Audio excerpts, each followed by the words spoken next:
Welcome back to episode 2 of the 643 podcast presented by Thirsty Go Entertainment. My name is Taylor Shaw, and oh, you didn't know, your ass better call somebody. This man here, this is Blakey Biceps, and his arms are so big, he can't even turn to wipe his own ass. Hit chest today, feeling pretty good. Then we got my man Ethan Turner. He might have a voice of an angel, but in the morning, he'll probably leave you on red. We're back. Yes, we are back. Holla! What is going on? Now, we don't have much to update you on a 2020 season. However, we do have a few things that need to be mentioned here. From last time, we are now in the spot where the owners and the MLB teams have come to an agreement. And that agreement is now being pushed to the players and the players' union. Some of the rumblings that I'm hearing is the money and the salary is not really in agreement. Blake, you mentioned last episode, players were given $170 million in advance, and it's going to be prorated after that for whatever is played. Yep. Now, this is just ridiculous, and I don't see how this was even discussed or thought about. MLB and the team say that they were under the assumption that fans were going to be in attendance, and now the figures that were discussed need to be revisited. I don't see how that's possible. No. I don't even know how that's predictable. Why did they even discuss that? Clearly, I don't know. They were just hoping for the best, I guess, because I just don't see how that's even possible. It sounds ridiculous to me. I mean, it's just like, I think a season wasn't out of the question. And I think you could have believed that. Yeah. But to think fans and those, that gate money, ticket money, I just don't see where that was coming from. So now it's almost like the MLB is like backing up. They're backing off of what they promised the players. And now in a player standpoint, they're a little pissed off. Right. I don't think I blame them. No, not at all. I mean, I think that's one of the biggest problems right now is I don't think the owners are going to want to pay players the salary that they signed their contract to, and they think otherwise. And that's understandable. What's being proposed is what I think a 50-50 share. Yeah. So any revenue share. So it'll go 50% to the players, 50% to the team and the owners, which is not even close. Mike Trout, $400 million contract, not getting anywhere near the money that he signed that contract for. So like you're gonna have that, you're gonna run into that issue. Like players are gonna want their money, and under this 50-50 split, there's no way they're getting even close to being. Yeah, now, I mean, do I see Mike Trout being like, hey, I signed that contract, I want that money? I don't see him being that kind of guy just based off of how I view Mike Trout. I feel like just in a general sense. Yeah, I feel like he's going to just agree because he wants to play the game. And I think that's accurate too. And I think it's going to be all over the place. You're going to have guys who want to play baseball. Well, I'm going to compare it kind of to the NFL. In the NFL, guys aren't scared to do a holdout. Even if they're in a current contract, they'll go, you know what? I want more money. I'm not going to play. Thank God we've never seen that in baseball, but we've also never seen this in baseball. Correct. So you're going to see a lot of disagreements among players that aren't going to agree to play if they're not getting paid what they feel they should be getting paid. Yeah, you're going to have both ends of the spectrum. You're going to have those type of guys, and you're going to have guys who say, listen, I'll go play. What would Mark Teixeira say?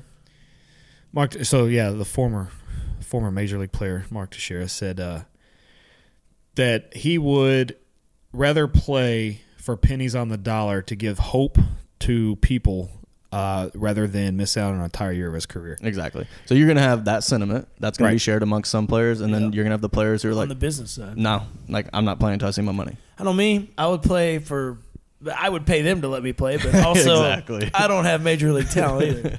Exactly. So obviously we don't want to go too much 2020 season talk. We went episode 1 with that, but there's one thing that we do want to touch on as well. And that is the discussion of the universal designated hitter. Now, what's a DH? First off, I do want to say thank you to everyone who participated in the poll. Thank you for interacting with us. It's great. Keep it up. Love having you guys as fans. And if you're listening right now, we're about to discuss what you voted on. And what I saw, I know the polls weren't quite closed, but Facebook was looking like a 45-55 in terms of a no. Yeah. And Twitter was looking more like a 60-40, leaning yes. Yep. That means, right? Those could change. There's just more AL fans on Twitter. That's all that means. I mean, it really might mean that, honestly. So, interesting there that there were differences, but I don't know. Go ahead. I'll let you two start since you're in Ethan, agreement. Would you mind telling Taylor what league was the original league of Major League Baseball? That would be the National League. All right. And have they ever had a DH? No. So, therefore, the DH was not intended in Major League Baseball until the AL come around and decided, hey, we're going to change the rules up a little bit. What year did they merge? It was recent, like 1990 or something like that. I could be wrong. I think it was in 70s. I don't know. I couldn't. But I know it's recent memory. It's not 100 years ago. They finally merged in. I like how it is now. They both kept to their same standard rules. AL kept a DH, NL no DH. If you go to the other team's ballpark, you abide by that league's rules. I like it. Now, Manfred's been trying to push the DH for forever because he wants more offense, but I say fuck that. Yeah, and that's kind of where, just in a general sense of where this is stemming from, what did the NBA do? The NBA decreased fouling. They increased shooting percentages, scoring. If you have scoring, you have fireworks. If you have fireworks, you have fans and viewership and ratings, right? And then we're also seeing the same thing in the NFL. The NFL, they want ratings. They want viewership. What are they doing? They're trying to increase the offense, right? So, and they're getting that, and you're seeing it work. Offensive fireworks all over the place. Mahomes, Jared Goff, the Rams. What was it? The Rams and the... Was it the Rams and the Chiefs? Yeah. That, like, the huge high scoring 80 game. They call it the greatest game of all time. I mean, that was ridiculous. So, like, it's working for them, and I'm not even saying this in defense, but I just know what they're trying to think from a business side. Yeah. It's a business side, and Manfred wants to get on that train of the NBA and the NFL, and what he's trying to do is increase offense. And that's the story behind the business side. But really, you're only saying that because if they didn't have a DH, you wouldn't have had Big Papi for like 4 years. True. Well, I mean, listen. I don't know what you want me to say. He would have been out of a job. Just to be historically accurate, I fact-checked it. The leagues have merged as recent as 2000. 2000? That's when that's when Major League Baseball took the AL and the NL as a merger. That is mind-blowing. Which was Really? that's when they became a single organization led by the Commissioner of Baseball. Before that, they had separate. Wow. Yeah. That's insane. Yeah. I feel like that was like a So really, 70s, 80s yeah, thing. right. We're 20 years in, which really 2000 feels like 5 years ago. But So I just want to get your view on the DH, Taylor, as in why do you want to see a universal DH? or why don't But you not think- based off just what you were talking about where Manfred's trying to go with the offense, but like you personally, why do you enjoy the DH? Well, I will say that I don't even mind the way it is right now. I mean, I think it puts a very cool wrinkle in the game that you actually don't have in any other sport. You actually go into other league ballparks and have to completely change your lineups and completely change your style of play, and it creates a wrinkle. In the World Series, you see it come to life, and it's just like it's beautiful that you don't see that in other sports. Yeah. But I mean, there is something to be said where, if you're watching the Red Sox for all the years that I've watched the Red Sox and other people watch the Red Sox, hell, you guys, you know what I'm talking about. Yeah. It's just electric moments usually are brought by your designated hitter. And that just in general, I believe, is good for the game. It creates offense, yes, but it also just creates electric moments. And it's a selling point. It brings people's eyeballs to the game. And is that why ESPN, runs all these AL games? Probably. Yeah. Probably. Just electric moments, man. And I think you see more of those with a DH. And yes, I voted yes. For anyone who didn't know, I did vote yes. But yeah, I mean, but also we got 2 NL fans here and we have an AL fan here. So, I mean, we're all biased. So is anyone surprised? We all like what we like, and we all like, our own I just leagues. like that aspect. small ball for some reason. I've just been a small ball fan. I like a guy that can get a bunt down. I want to see a pitcher come up. You get a sacrifice down, a nice little sacrifice. And I think that comes from us just playing youth ball. And, coming up through the ranks of travel ball, like that was the game, right? Right. You know yeah. So really get your bunt down. You know what I really enjoy? Pitchers that rake. Yeah, and then because True, I'll give you that. That's a saying for a reason. I'll give you because that. then we get a treasure like Michael Lorenzen who can. Mr. Universal. So if we're ever to put him in a starting role, we don't need a DH. We got Michael Lorenzen. That's true. No, I mean it's very true. But again, going back to what was said this season. I see a lot of try it. A lot of people say, in that type of situation, they don't want to see a guy come up to the plate that's just going to get blown away by a fastball because they don't swing a bat. They'd rather see the best hitter versus the best pitcher at their best positions, Yeah. Which I understand. I get it. I mean, it's cool. Well, but to me, it's just I don't like rule changes. I'm not, especially for the game of baseball. Yeah, nobody likes change. I just enjoy it, the pastime, like the history and, watching all that. I think that's what is attractive, though, too, for the universal DH is you have guys who go up there as pitchers and the bat won't leave their shoulder. Right. Like, you're going to have that. There are guys like Clayton Kershaw that will not swing it. Well, right. I mean, you're going to have that because they're paid to be a pitcher, and I don't blame them. Don't even put yourself at risk. Right. So I think that's the other side of it is where you get that extra person in that lineup who's going to challenge, maybe drop one over the wall or hit a triple inside the park home run. Who knows? You just get that extra batter in there, and that just goes back to viewership and ratings and electric moments. Yeah. Yep. Instead of a dude sitting there with his bat on his shoulder. Now, am I crazy to think that it's going to get shot down? No. Like, will we see the universal DH in baseball? Yes. I think probably going to see it in 2020 regardless. And then it's not going to change. Yeah. They'll just keep it. Yeah. Which any rule change happens in 2020, it's just going to stay. This is a perfect time for Major League Baseball to use this scenario as an excuse, and it stays.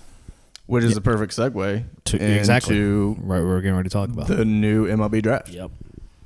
And what we're officially is we're going from 40 rounds. Yeah, for those of you who didn't know, because not a lot of people tune in. Yeah, the MLB draft is not like it happens in like the middle of June, in the middle of the season. Nobody really knows.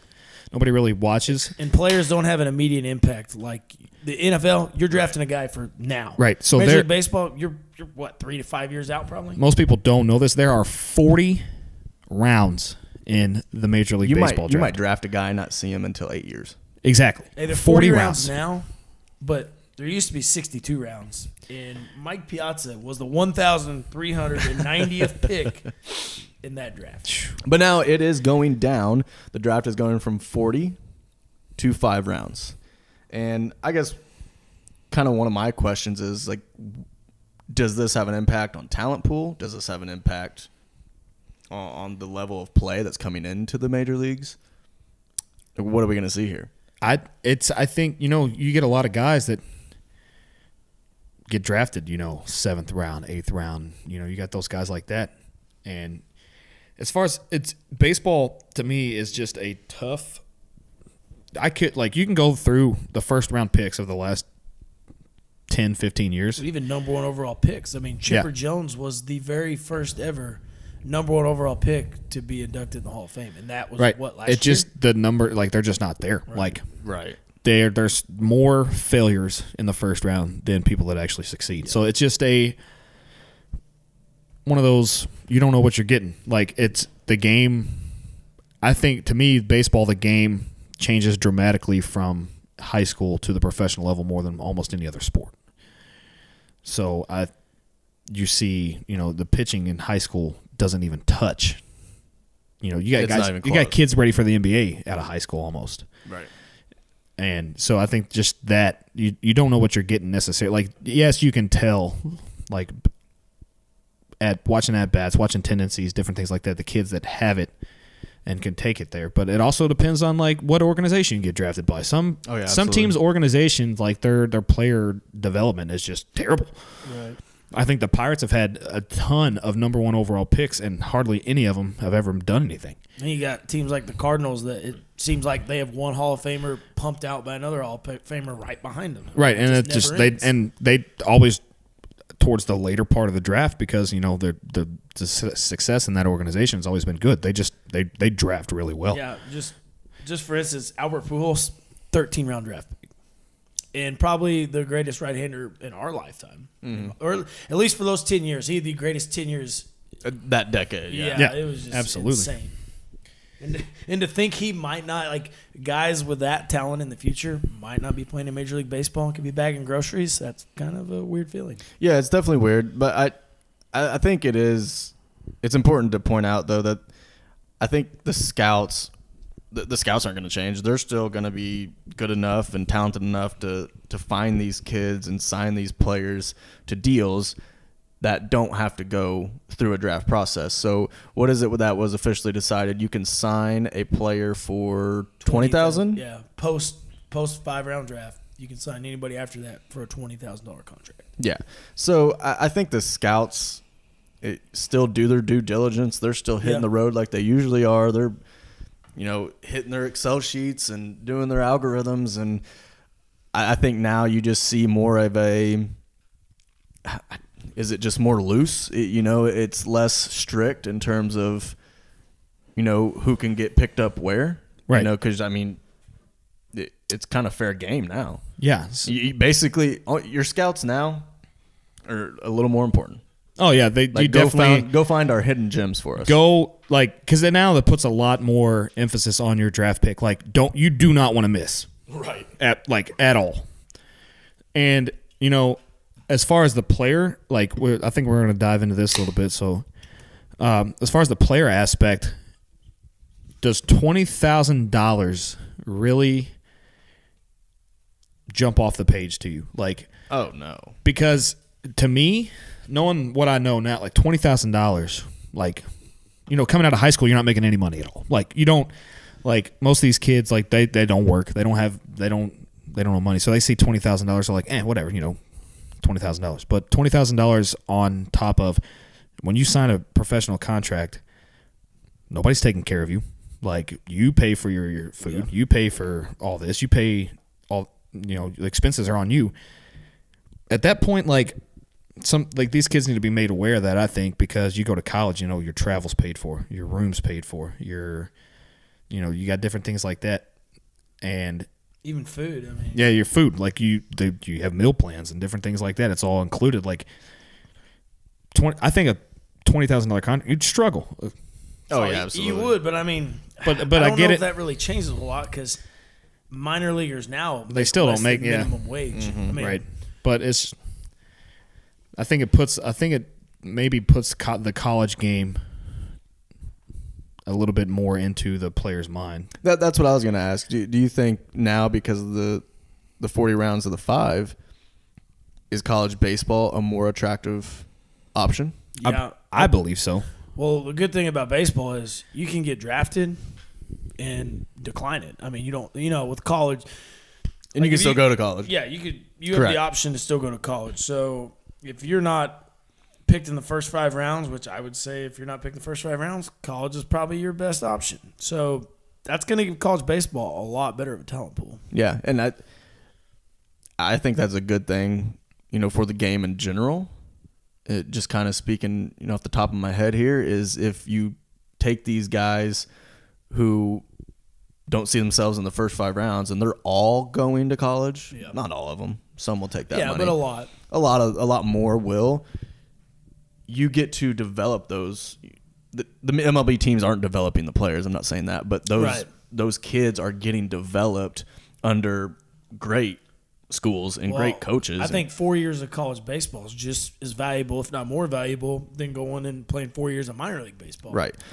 And you're in a lot better living conditions, like I've already said. You're definitely happier. Yeah, if you're getting drafted in the minors, you're going to have a hard way to go for a while, unless you're one of those really lucky guys that's going to sign a multi-million-dollar signing bonus. Yeah, so I think this helps college baseball, and I think now this has got to be an exciting announcement just for the NCAA baseball Yeah, I'd say you know, your as a top whole. college baseball clubs are licking their chops right now, knowing all these guys. I'm a U of L fan, University of Louisville, and I couldn't tell you how many guys they get committed that end up getting drafted and going pro anyways that were going to be, you know, first-round draft picks. Or they were first-round draft picks, so they opt away from college and go pro.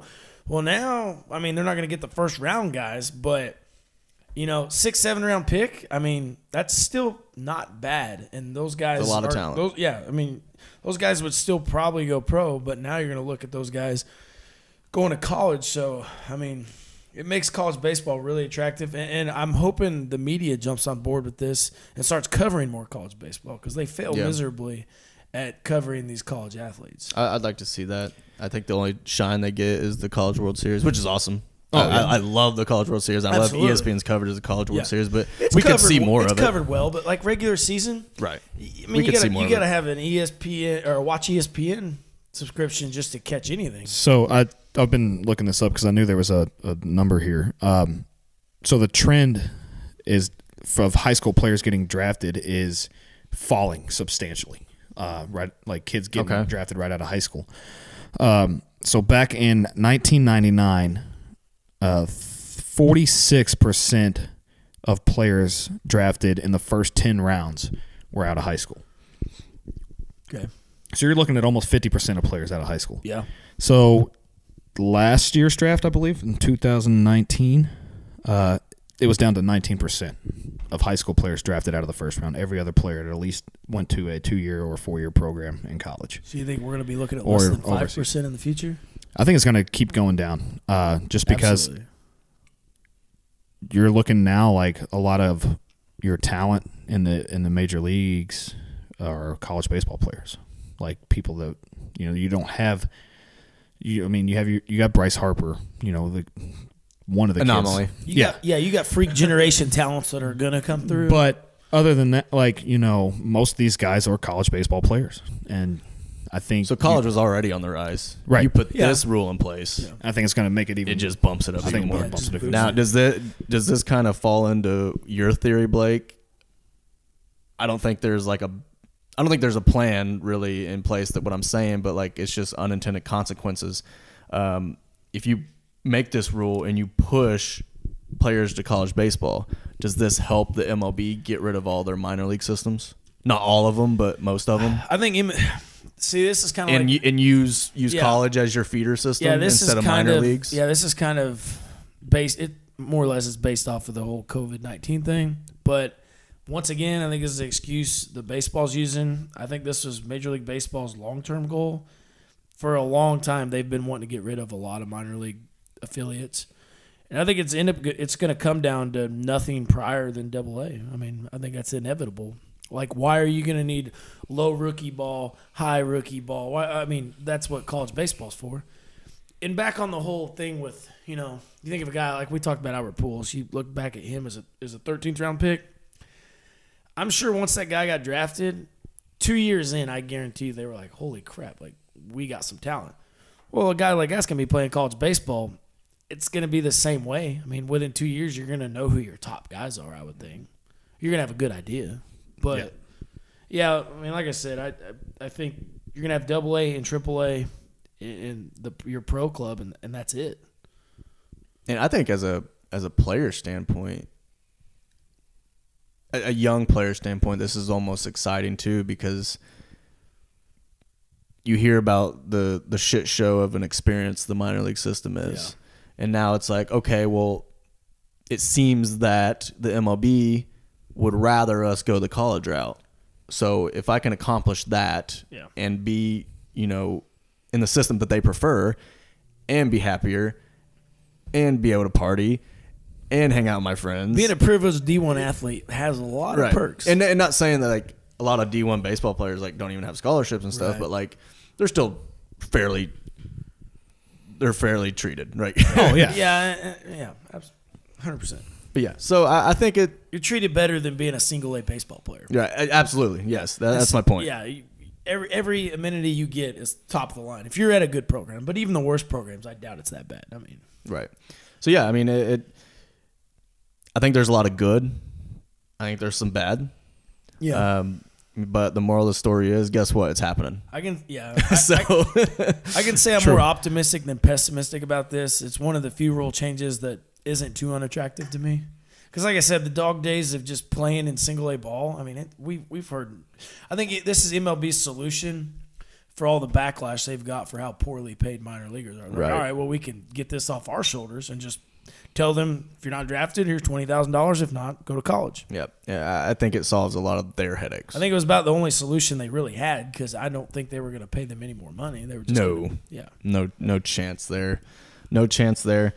Kind of a wild roundabout way here, but I do want to give a shout out to UFC. Oh, yeah. The very first live sport to successfully, put on a show. So, that was awesome. I actually sat down and watched every single fight.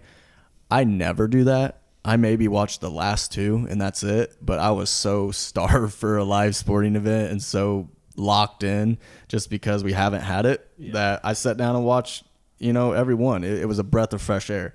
But while I was watching it, I'm not a UFC guy. I'm a baseball guy. So I couldn't help but sit there and think baseball while I was watching UFC. I know that's crazy, but I was. So it got me thinking, what are our best UFC matchups in MLB that we'd like to see? Who would you like to see get in the octagon and go 3 or 5 rounds? I'll start this one off. All right, go for it. Come on. Just because I lost all respect for him. I want to see Aroldis Chapman get revenge on Jose Altuve for cranking that damn changeup because he knew it was coming. Because have you seen Aroldis Chapman since the offseason? He's fucking Jacked. jacked. Holy hell. He would like this. So you don't give a shit about weight divisions. Oh, no. Fuck weight divisions. We're going, whoever wants to step in, that son of a bitch, throw hands. We're going Mike Tyson versus Mayweather right now. Because Chapman would pick him alive. Like, just absolutely destroy him. And You it don't would think be kind Altuve of. gets some wild ass jujitsu and gets I mean, him if on the somebody's ground and banging on a chokes him trash out? can outside and let him know that a left hook's coming. Let him know the hook's coming. But that's one matchup I would like to see. But as far as like an actual like something that would be fight, decently close. decently watched, let's go Eric Thames.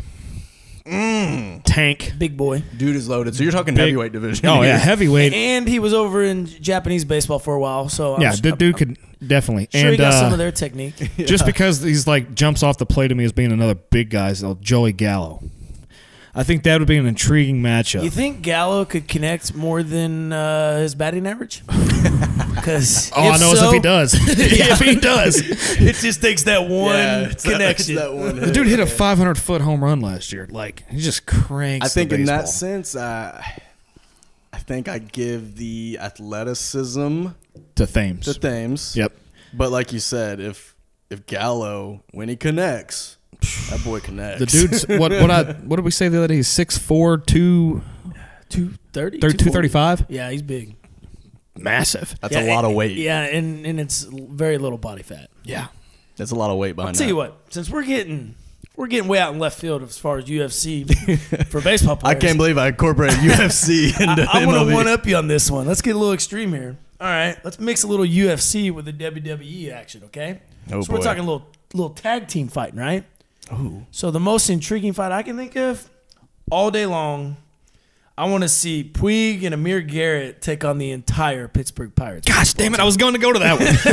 That was my next one. I want to see Chris Archer get his nose pummeled in so bad. Don't worry. I'm sure you'll see that happen. I feel like the Pirates and Reds fight every They year. do. They're going to They fight do. again this year without a doubt. But I don't know. But like, I think a part of that had to do with Clint Hurdle's piece of shit managing. Yeah, he's a bush league. I hate motherfucker. that son of a bitch. Yeah, he's fucked. Oh no, that is good. Just going back to that memory of Amir Garrett taking on the entire. I'm like that. I'm like that. And then Puig looks back at Votto. He goes, "Hey, you know what, man? Fuck you. You're not gonna take him. I got this shit." Dude, and then he was traded that day. Oh man, yes. What a going out party. Dude, yeah, I like that a lot. I like that a lot. I mean, honestly, I give him a shot. Yeah. Those two against the entire Pirates. I mean, David Bell didn't even send a pitching coach out to talk to Amir Garrett. He sent a bench coach, a random ass bench coach that never gets on the field to go out there and talk to Amir Garrett. And he's like, smacks him on the ass. And says, Amir Garrett's like, him. here's the ball. I'm going to go fight these sons of bitches. And he's like, get somebody warmed up because he's about to go fight these guys. He taps him on the ass and says, go get him, killer. And then he just goes over there and it's on. That will go down in like baseball history as one of the coolest moments ever. Oh, it's great. Like, you know what's better than that though? Kyle Farnsworth beating the shit out of Paul Wilson. Yes. That was a good one. Underrated one. Yes. That deserves a lot of recognition. Now, What do you think about that one? I'll take that L. Not a good look, Paul. I think Paul Wilson would too. I don't think he wants that rematch. I will say, now these two are teammates. Oh. Yes. My two are teammates, and I was like, oh, damn, this would be a good matchup. But we're talking heavyweight division again. Okay. Right? Big boys. Give me Aaron Judge against Giancarlo Stanton. Oh. I could dig that. I know, they're teammates. I get it. But those two dudes, I mean, do we know height, weight on those two dudes? I know Judge is like, it out. 6'7"? But let me. I'll research He's that. too damn tall to be playing outfield. Have you seen that picture of him at second next to Altuve? Yes. Oh man, that's every time it cracks me. Well, up. I've seen him rob a home run in Yankee Stadium. barely in right gets field. off the ground. Jumps like 3 inches off the ground, and he's over top of the wall. But like Aaron Judge is 6'7", 282. Mm-hmm. That's a lot of man. Stanton, well, I don't even know how to spell Giancarlo. We'll look it up by Carlos because that's Go by Mike Stanton. Yeah, Mike Stanton. Yes, go by Mike. Big Mike. Giancarlo, 6'6", weight not finding. Hold on. Kind of irrelevant. Just the height. I mean, height. 6'7", 6'6". They're So Judge probably. That's a good fight. I would throw Stanton just based off his body, probably around the 240. Now the only thing with these two fuckers is they'll hit each other and they'll be on the 60-day DL. Yeah, I was going to go there. I was going to go there. They're done for. They hit each other. Absolutely. Torn labrum, torn calf, torn pec muscle. And they probably wouldn't even connect with each other. They would both throw one swing, 60-day DL. Is Stanton Stanton, if Judge throws him like anything that resembles a changeup, he's missing that for sure. I'm trying to think of like a good dude lightweight division. I know I've already fight. I've already said tiny guys. I've already said Puig, but I want to see these Cuban guys. They're some big motherfuckers. Let's be honest. Yeah. Give me some Yoenis Cespedes versus Yusel Puig. Ooh. Oh god, that'd be a good one. Two big Cuban tanks. Yeah. And Cespedes has been putting on that weight. Oh yeah. Because I mean, it's not like they're not going to get gassed. No. They're both in good shape. Absolutely. Like they're just going to throw down hardcore. So here's some little guys. I got one for you. You come up with another. All right. We'll go a little scrappy D Gordon. Okay, little D versus. I think he could really hammer down. Ichiro.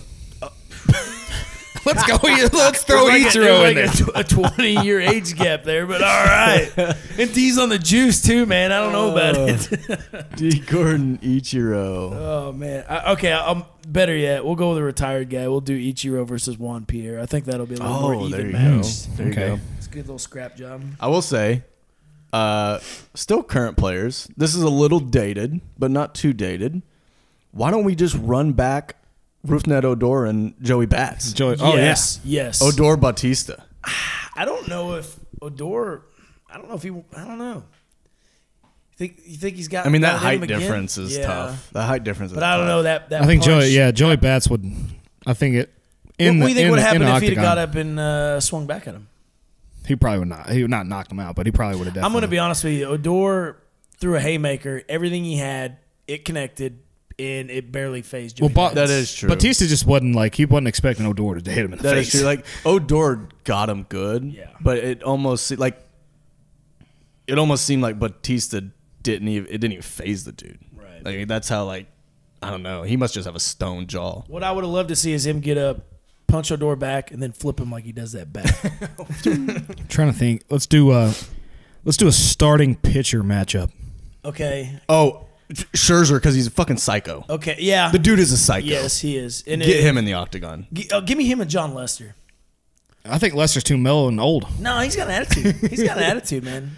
But hey, okay. I feel like Scherzer rip him I'll tell you this apart. much: if you put John Lester in there and he connects on some punches, and they said he missed the corner, he's gonna be pretty pissed. Give me this one. 2 young studs. Give me Clevy and Soroka from the Braves. Mike Soroka.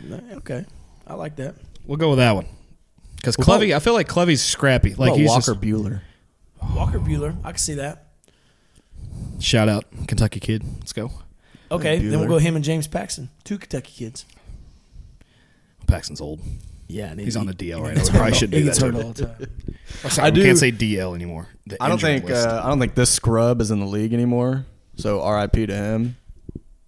Tyler Austin Okay. and Joe Kelly. Let's run it back Oh, okay. because Joe Kelly clocked him. So I'm gonna assume Joe Fight Club Are Kelly. we pitching Joe Kelly or are we no glasses batting Joe Kelly? Because we gotta go. I don't think he wears glasses fighting. We gotta go.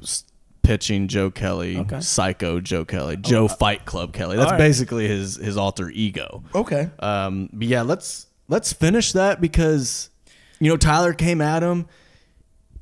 Joe sidestepped him, got him on the ground. Might have connected once. I don't know. No one really knows. But I don't know. I feel like that would have been a good matchup. I'm thinking if baseball season does happen 2020, I think we're onto something. Let it go if they charge hockey style. Yes. Let's leak this idea to MLB Baseball. And speaking of things leaked, Taylor, tell them about a little bit of Trevor Bauer. Actually. Oh boy. So off the heels of the UFC event, we go straight into the KBO League, Korean Baseball League. Korean Baseball Organization. Yep, I was watching right after UFC live, and they put on little bad radio here. So you got the game image, and then on the right you have 3 squares of commentators or 2 squares of commentators. Okay. They had 2 squares up, and they were like, well, let's bring on Trevor Bauer. So Trevor comes on, and ESPN, classic ESPN mishap. Trevor signs on, and it comes up. He's FaceTiming, right? You're FaceTiming with blah, blah, blah. Right, yeah. It usually says the name. No name. He wasn't in ESPN's contacts. Yeah. No name. It said you were FaceTiming with Cell phone number. Trevor Bauer's cell phone number, which is just like, ESPN. That's textbook ESPN. It's textbook ESPN. They are textbook at fucking up. Which is it's just Well, that's hilarious. what happens when you get rid of everybody and pay everybody for nothing. Like the analysts on ESPN have just tanked. And Bauer was just so. Obviously, this is after the fact because no one really knew what was going on at the time. And Bauer said that his phone blew up. Yeah, he actually got on Twitter and he said, ESPN leaked my number to the entire world. In honor of this, shall we call it, massive screw up, I'm going to do a giveaway. So he's going to give away a pair of signed cleats and an autographed baseball over the next 48 hours.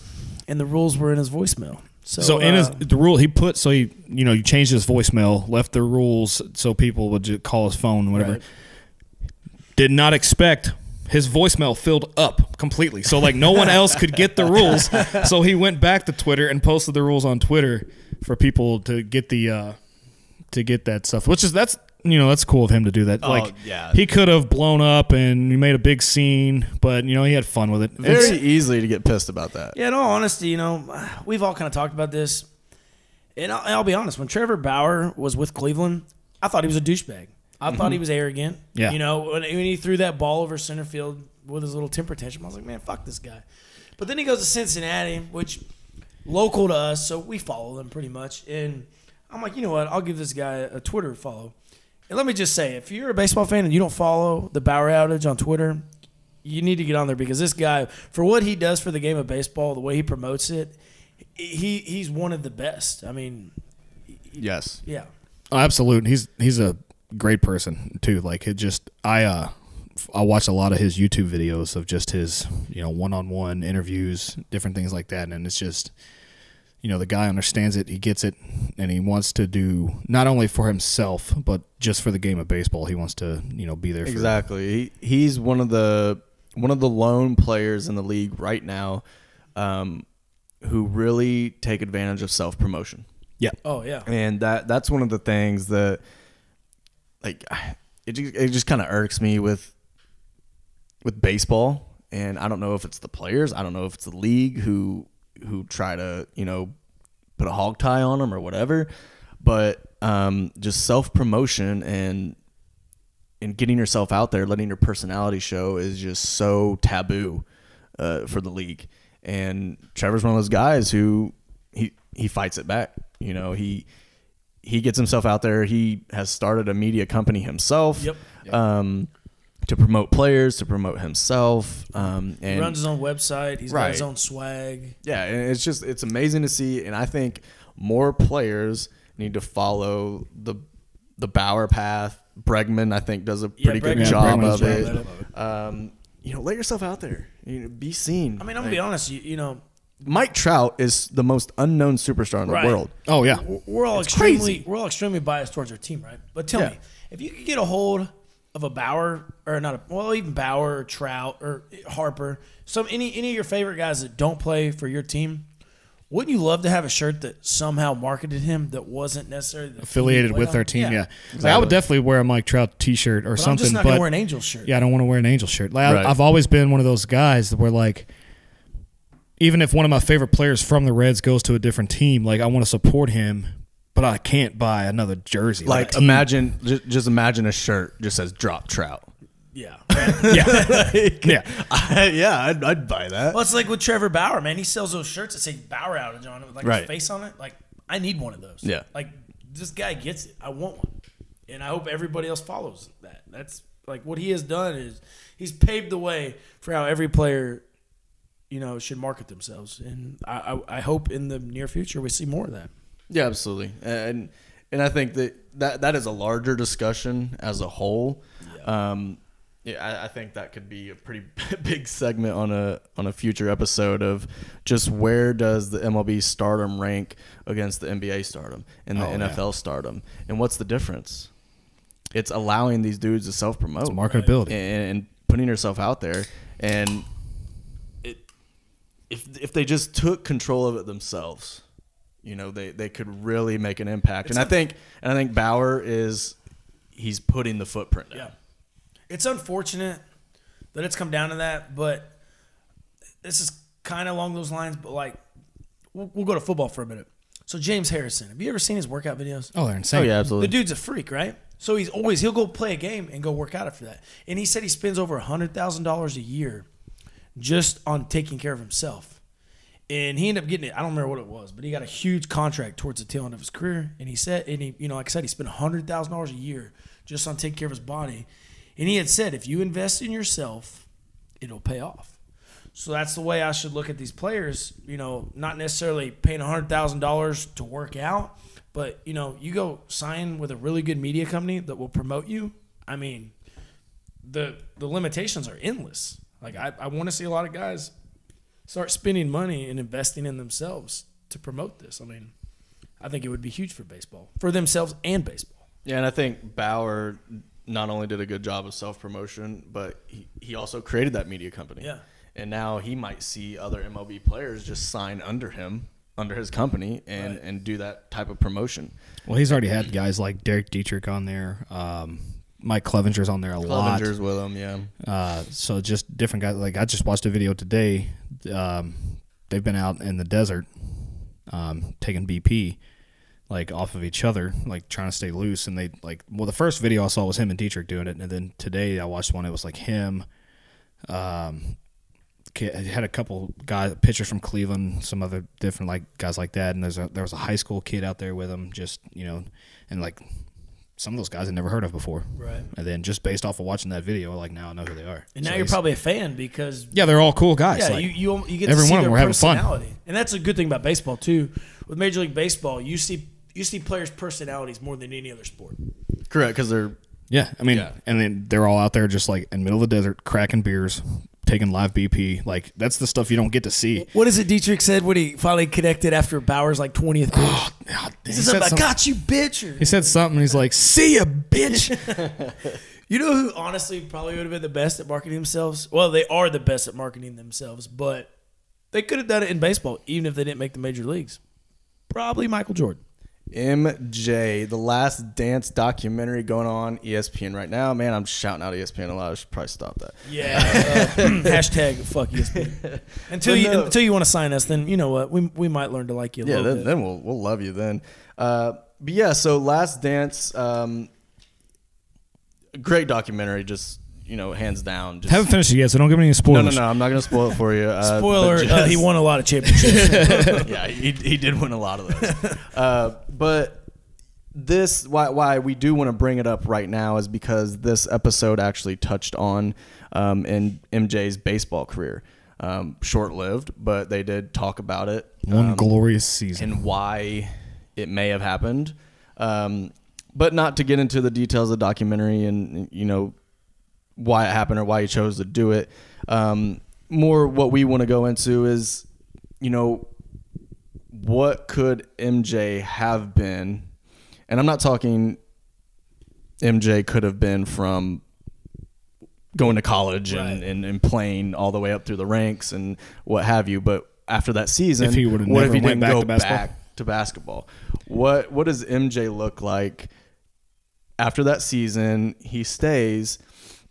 And I do want to say, just kind of like as a preface, regardless of anything, what he did is entirely impressive. Oh, absolutely. For somebody that had not played baseball in God knows how many years. I mean, he was, 31? Yes, 31 years old. He last played baseball in high school. Right. So we're talking, at least 23 years? Yeah, at least. Yeah. So being able to do correct, that. 13 years, sorry. Being able to do that after that many years off is an incredible athletic feat. Oh, yeah. It really is. And hitting a baseball in general as a player who plays like every day, it's the hardest thing to do in sports. Dude, if you connect on a ball 3 out of 10 times, if you fail 7 out of 10 times in baseball, you're a Hall of Famer. Yeah. It's hard to do as is. So, going back to the sport, getting into the, AA, hitting in the twos was absolutely incredible. But the thing is, it's all relative. That's what you kind of have to remember here. Right. The MLB would have been a different animal. And honestly, probably the best outcome I see for MJ, a serviceable fringe player at best. Yeah.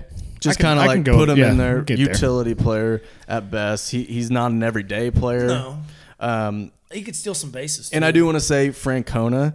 I put a lot of trust in Francona. I think he's an incredible manager. Oh, yeah. And I think what he said probably speaks. It's probably true. He said that if MJ had 1,500 at bats and he kept with it, MJ would have made it to the major leagues.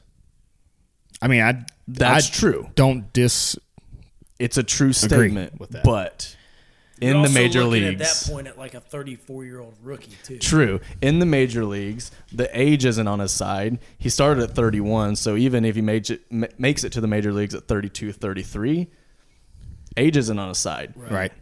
So yes, Francona, you are correct. MJ probably would have made it to the league if he was 20 years old. But once he got there, stardom's not happening. You're going to sell stuff, but you're going to be Tim Tebow. Exactly. His strikeout to walk ratio was awful. I'm looking at it right now. Literally, fringe player, serviceable utility player. That's it. 51 walks. Yep. And 114 strikeouts. 497 at bats. Shoo! Okay, well, so but back then, in 1994, that stuff was cool. Like, you had those guys that just got up there and either struck out or hit a home run. Like, well, but he struck out and didn't hit home runs. He only hit 3. Right. But he did drive in 51 runs in 497 plate appearances. So that's, and MJ is a psycho. Like, he would have You know how Oh, much he found himself on yeah. the field somehow. I'd say you know how much that probably pissed him off to find out he was failing at something. Right. Yeah. Right. Because Well, that's what he said. Like, if you watch a documentary, he said, failing. When he got cut from his high school team, like it just drove him to come back the next year, and like he went. I mean, obviously it helped that he grew like 4 or 5 inches over the summer. But I mean, I don't know his work ethic. One of the greatest of all time. Yeah, and he would have, because of that, he would have found himself on the field in some way, but not as an everyday player. Right. no, yeah. And it's, I mean, you look at it now, like we're kind of sort of getting to see the same thing with Tim Tebow. Like the guy played football, gave up baseball, played football. And I don't know if he really gave up football.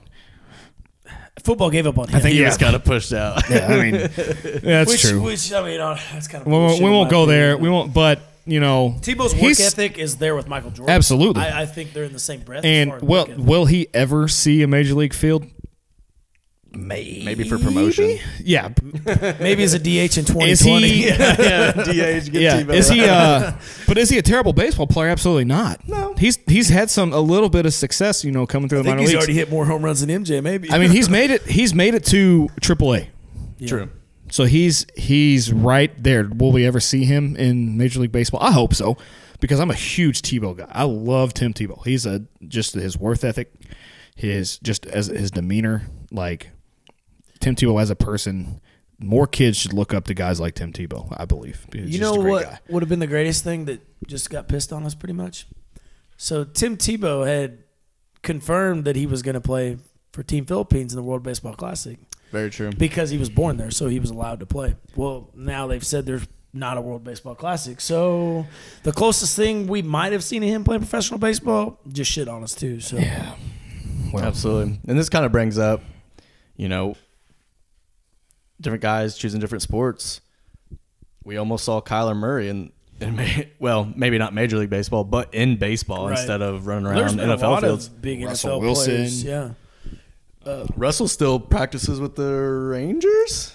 Yeah, I he think does so. it. Yeah. Yeah. So it's just play multiple sports, kids. Absolutely. Definitely support that. Definitely play multiple sports. But then choose baseball because you're gonna make a lot of money, And it's the greatest game there ever was.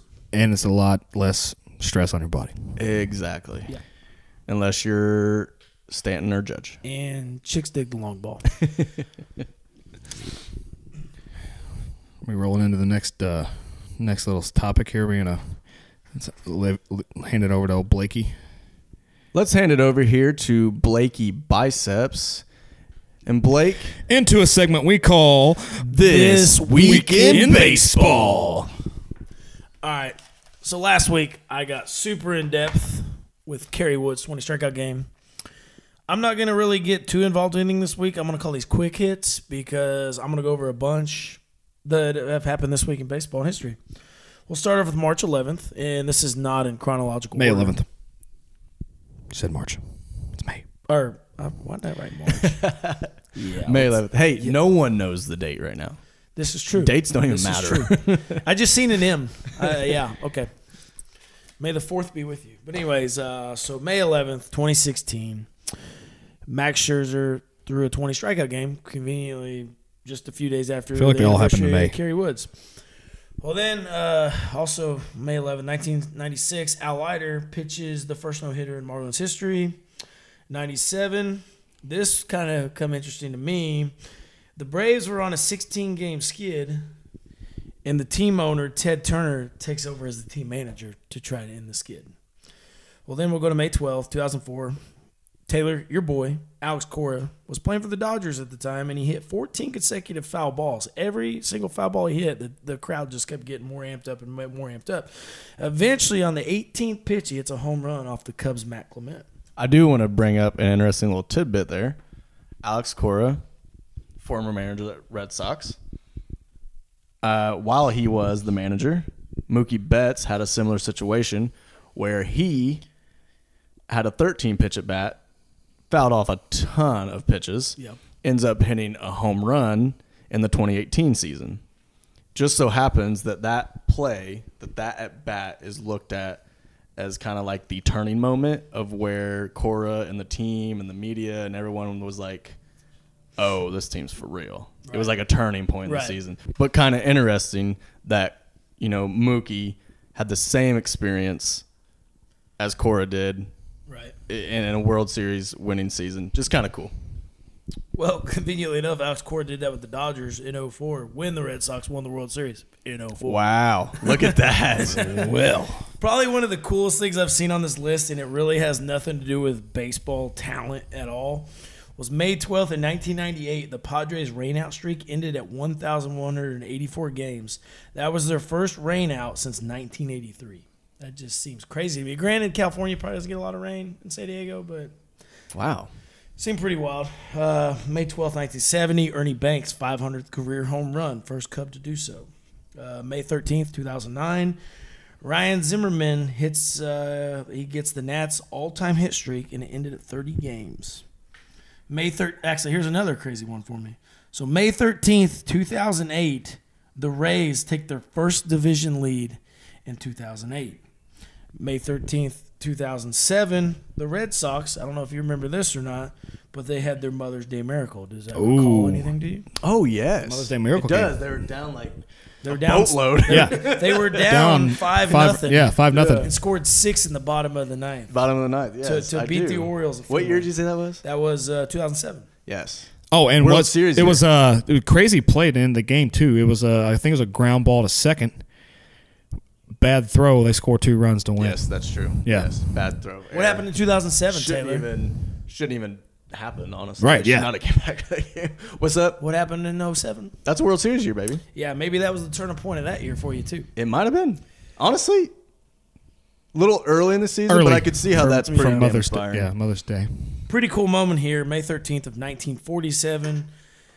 Jackie Robinson went to play in Cincinnati, was receiving a lot of, fans not really accepting him there.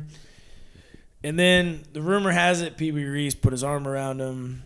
A lot of people say that didn't happen, but either way, that's a huge moment for baseball history and mankind in general. Good turning point there. I just feel like maybe tomorrow we'll all wear 42. Yeah. I just feel like whether that happened in the exact way that the movie depicted it, right. Something happened. Right. Yeah, it had to. Or they would not have depicted it in the way they did. Something took place there, and I just think that we should all be thankful and grateful and just appreciative of that moment happening. Oh, absolutely. Giving us that moment to look back on. Correct. Yep. Then on to May 14th of 2012. Bryce Harper becomes the youngest player in MLB history to hit a home run, 19 years old and 211 days. That's crazy. Anomaly. That is what you call an anomaly. Yeah. Do you remember seeing that video of him at like 16? Cranking. A 500-plus foot home run into a damn cornfield. Where was it? I thought it was out in Vegas somewhere. No, he played for Vegas, but maybe I'm wrong. I was thinking it was a fucking cornfield. I don't know. I just remember watching it, and hell, he's like our age, right? Yeah, he's close. I mean, somewhat similar, and I'm like, that's kind of when I knew. I remember graduating high school. I graduated high school, and this fucker's hitting bombs in major league stadiums. I'm like, God. He's like, well, I'm screwed. Right. May 14th, 1967, keeping his promise to his wife Merlin, Mickey Mantle hits a home run on Mother's Day. This is kind of interesting with the rest of baseball history. May 14th, 1920, the New York Giants and Yankees had shared a stadium, and they informed the Yankees they're not renewing their lease, so go build your own fucking stadium. What do you know? Babe Ruth, brick by brick, builds his own fucking stadium. Who would have thought that? Then May 15th, 1941, Joe DiMaggio began his 56-game hit streak. A record probably never going to get beat. Does anybody think it'll get beat? I think the talent level is just too. Yeah. I think it's too much. Pitching's too much. Right. Like you're just gonna. Exactly. That could be done back then because we're talking fastballs in the 80s. Right. 80 miles an hour is what I'm saying. Yeah. Joe DiMaggio, 1980, man. No. And then May 15th, 1973, Nolan Ryan threw his first of 7 career no-hitters. First of 7. Yep. Just maybe you don't know off the top of your head. Where does that rank amongst maybe people who have multiple no-hitters? I believe he's first all Does time. it like? I think he's first all time. What I'm saying by a is, does long it like blow it out of the water, shot. or is someone like close? A little bit of a little fact check here. Well, while you're looking that up, just to do back to the hitting streak, the closest player of our generation to ever get there was Jimmy Rollins in 05-06. He got 38. 38 compared Yeah, to that is right. 56. Yeah, there's just no chance. Okay, that's yeah. happening. Nolan Ryan at 7. The closest to that was another legend, Sandy Koufax, who had 4. So he almost doubled the closest to him. So we're talking there. We're talking. Verlander's got 3 though, which is third all time, tied with Bob Feller and Cy Young. So we're talking that 56 is not getting touched. Too much pitching talent. 7 career no hitters. That 7 career no hitters not getting touched. And I want to say Nolan Ryan's last no hitter was well into his 40s, well into it. Yeah, it's incredible. Yeah, and he had how many career strikeouts did he have? It was ridiculous.